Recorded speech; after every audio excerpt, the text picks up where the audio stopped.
Jimmy Carter announcing that he has cancer and has discovered that it's going through his body and now spreading to his brain. Here's what he talked about. They think they got it all there, but it's shown up now in 4 places in my brain, and it's likely to show up other places in my body as the scans detect it in the future. Now I feel, that it's in the hands of God, whom I worship, and I'll be prepared for anything that comes. There's no doubt that Jimmy Carter has had a full life, and he's openly talking about it now. He talked about his biggest regret when he was president. I wish I had sent one more helicopter to get the hostages, and we would have rescued them, and I would have been reelected. But that may have interfered with the foundation of the Carter Center. If I had to choose between 4 more years and the Carter Center, I think I would choose the Carter Center. Jonathan Alter capsulized this man's impact on American politics and the quality of his character.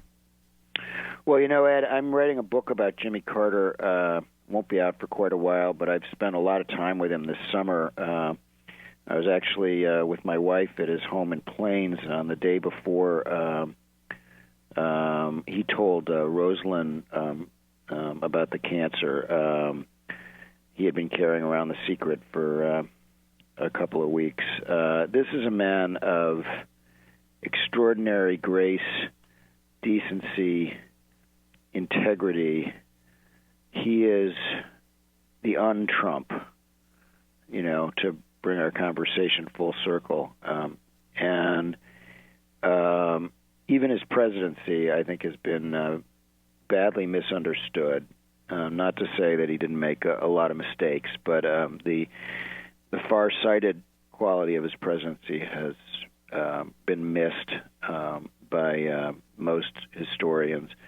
And what he's done in his post-presidential years has set a new standard for all American presidents. And, he's at the very top of the heap of all former presidents of the United States. And just to use one example that he mentioned yesterday, but I've been learning about lately, when he undertook to try to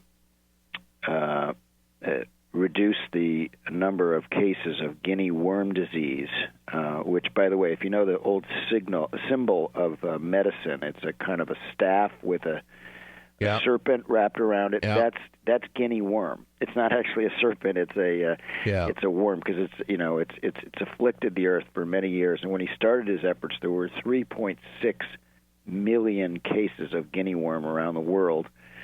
And today there are fewer than 15 cases, and it's on track to being eradicated. I mean, that is an astonishing accomplishment. It was complicated. It took tremendous dedication.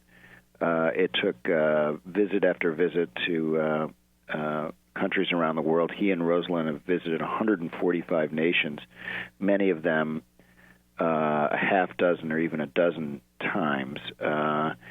And, he's doing all this at age 90, as anybody could tell from watching yesterday's press conference. And, Ed, I would strongly urge your listeners to go on YouTube and watch that 35-minute performance, which was a tour de force and very moving.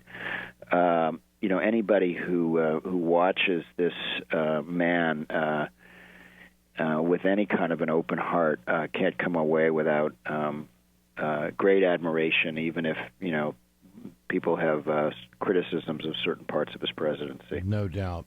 Jonathan Alter, look forward to your production, your book coming out on Jimmy Carter in months to come. Great to have you with us here on Ed Schultz News and Commentary. We'll do it again. All the best, my friend. Thanks a lot, Ed. You bet.